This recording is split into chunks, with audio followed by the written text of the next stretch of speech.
A conch shell horn echoes over a city of dark stone. Spanish soldiers wrote of a sight that chilled them to their core. Aztec priests, making severed heads speak prophecies from temple steps. This is not just a horror story. It is a historical crime scene where truth is buried under centuries of fear and misunderstanding. By the end, you will possess the keys to separate colonial legend from spiritual reality, understanding what truly happened in the heart of Tenochtitlan. We will reconstruct the Aztec universe, where sacrifice was a sacred duty to keep the sun alive, and decode the grim ritual that turned a human head into an object of ultimate power. Was it ventriloquism, a neurological fluke, or something far more profound?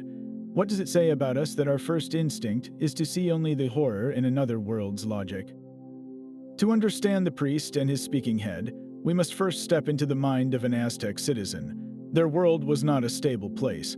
It was a cosmos balanced on a knife's edge, a universe that required constant, active maintenance to prevent total collapse.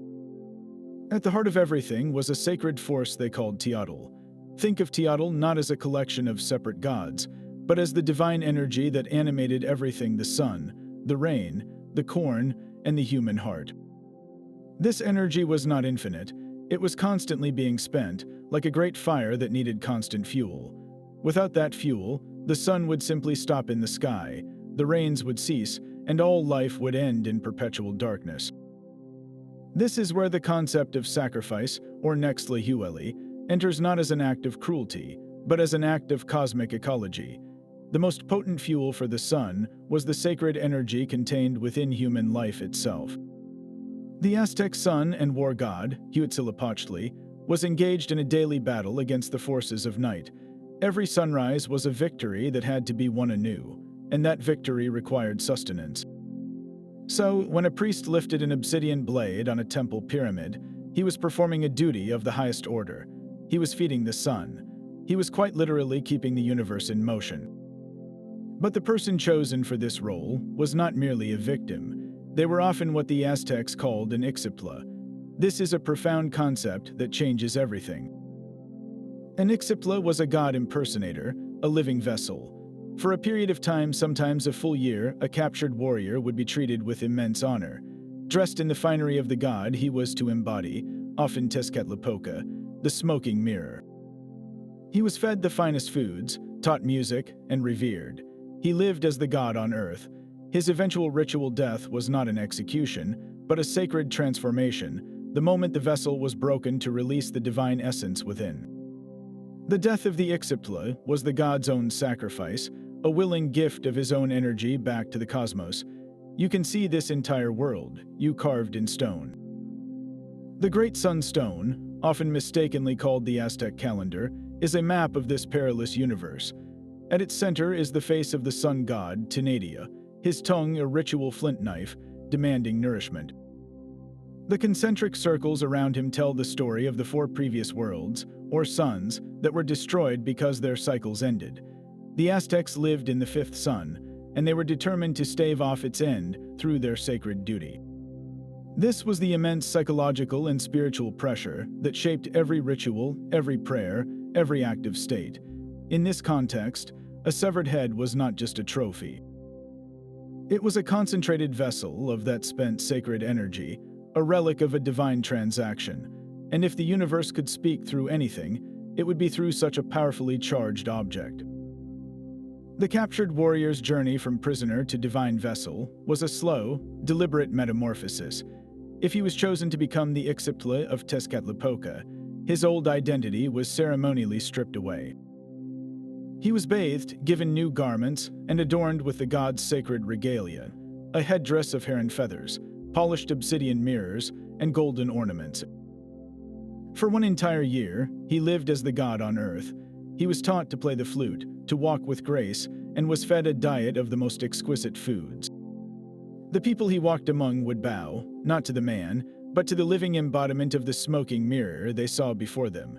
This was not a deception, but a profound theological truth. The warrior was being prepared. His spirit made a perfect container for the divine essence that would be offered back to the cosmos. As the year drew to a close, the tone shifted.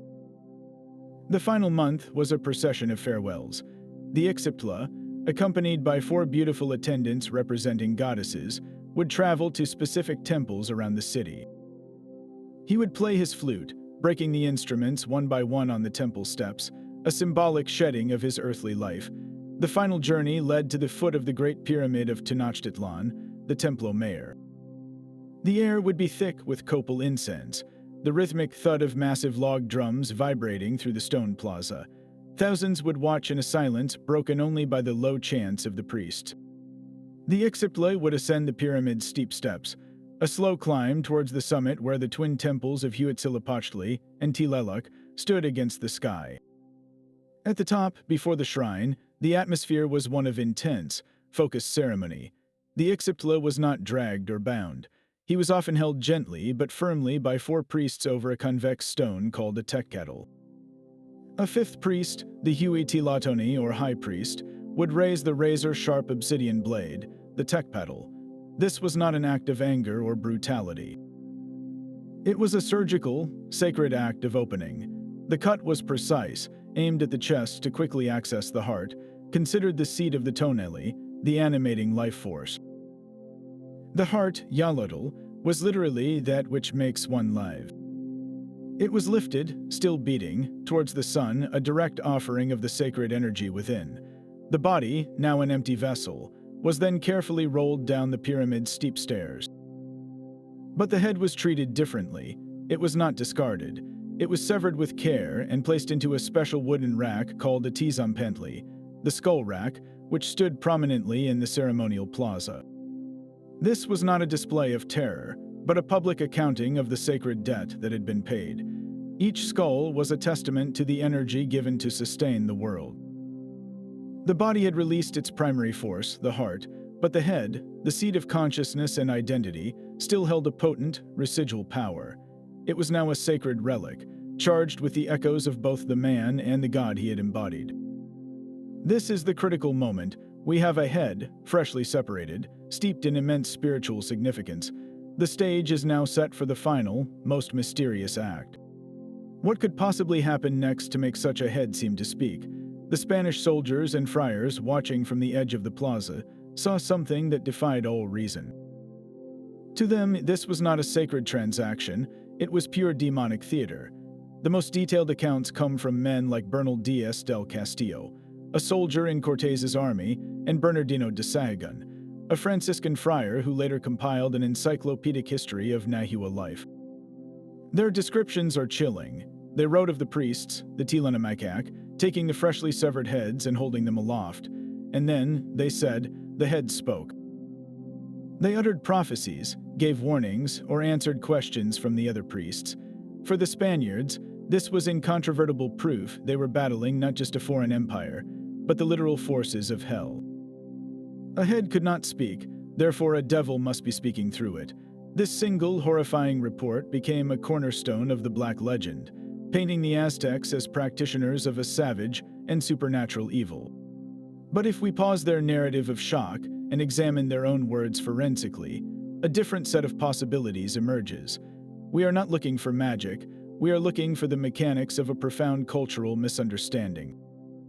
The first and most straightforward explanation is ventriloquism. The Tilanemikak were highly trained ritual specialists, masters of ceremony, chant, and performance.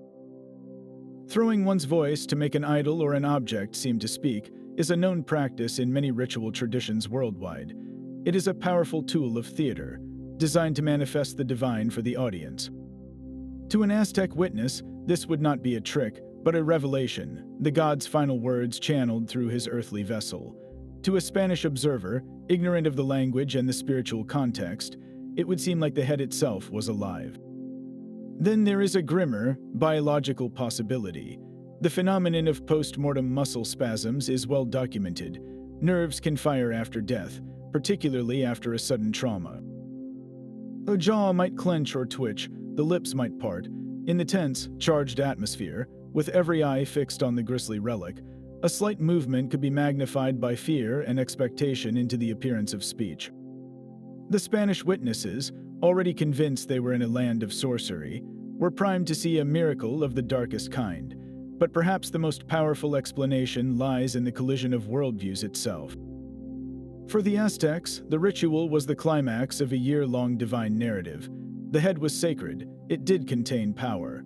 The priest's actions, perhaps chanting in a ritual dialogue, posing questions to the head, and then providing the answers in a changed voice, were a liturgical performance, a final act of communion with the divine essence. They were not faking a miracle, they were completing one. The Spanish, however, had no frame for this. Their religion condemned idolatry and necromancy absolutely. So their brains did what all human brains do when confronted with the incomprehensible. They filtered it through their own deepest fears. They saw not a ceremony, but a desecration. They heard not a ritual chant, but a demonic prophecy. The speaking head was, in many ways, born in the space between what was performed and what was perceived.